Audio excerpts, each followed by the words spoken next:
اللہ ہم سب کو سمجھ عطا فرمائے، اللہ ہم سب کو عقل عطا فرمائے۔ تو نیک حکمران چاہتے ہو تو 3 کام کرو۔ نمبر 1 5 وقت نماز، 2 شرعی پردہ، 3 گانے بجانے کے آلات ختم کرو، یہ گانا بجانا نہ سنو بس۔ 5 وقت نماز جماعت کے ساتھ خصوصاً فجر کی 51% لوگ پڑھیں گے تب انقلاب آئے۔ یہ جو ہم نماز پڑھتے ہیں، نمازیں ہم پڑھتے ہیں 2 صفحے ہوتی ہیں، اس سے ثواب ملتا ہے، اللہ پٹائی نہیں کرے گا۔ اگر اللہ کی مدد چاہیے تو 51% لوگ نماز پڑھیں تب ہو۔ 5 وقت نماز، 2 شرعی پردہ۔ ناراض نہ ہو، سب جملہ کہہ رہا ہوں، ناراض نہ ہونا۔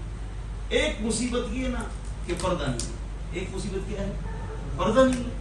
اور دوسری بڑی مصیبت سنو، یہ جو پردہ، آپ کو جتنا پردہ بازاروں میں عورتوں کا پردہ نظر آ رہا ہے، خدا کی قسم یہ پردہ نہیں ہے۔ اس کو انگلش میں کہتے ہیں ول پوزز۔ یہ فحاشی کے پوز ہم نے بنائے ہوئے، صرف ناک چھپا کر، جیسے ناک چھپاتی، جیسے کہ ناک جو ہے نا یہ کئی کروڑ کی ہے، یا موتی کی ہے، یا ڈائمنڈ کی ہے، یا سونا چاندی کی ہے، کوئی لے جانے والا ہے۔